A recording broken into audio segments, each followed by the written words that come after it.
রাষ্ট্রীয় যে প্রতিষ্ঠানগুলোর ক্ষতি হয়েছে সেটা আমার বাপের পয়সায় বানানো, শেখ হাসিনার বাপের পয়সায় না, যে তার এই মায়া কান্না আমরা দেখব।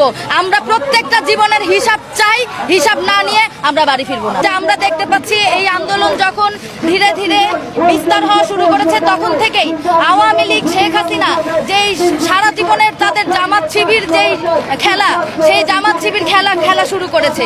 যখন আমরা প্রতিবাদে সংখ্যা কম ছিলাম তখন আপনার এই জামাত শিবিরের যে ট্যাগের যে খেলা, সেই খেলা কাজ করেছে।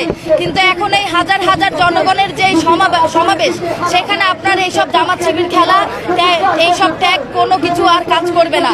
আমরা এটাও দেখতে পাচ্ছি যে গত 15 বছরে নানান রকম যখনই কোনো আন্দোলন হয়েছে, কোনো ন্যায়সঙ্গত আন্দোলন হয়েছে, সেখানে জামাত শিবিরকে সামনে নিয়ে এসে শেখ হাসিনা এই আন্দোলন দমনের চেষ্টা করেছে এবং 15 বছরে তারা জামাত শিবির নিষিদ্ধ করতে পারে নাই।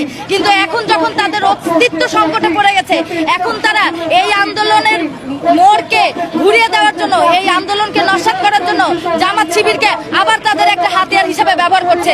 এবং গতকাল রাতে আপনারা সকলেই জানেন 14 দলের যে বৈঠক, সেই বৈঠক থেকে তারা জানিয়েছে জামাত শিবির নিষিদ্ধ করতে চায়।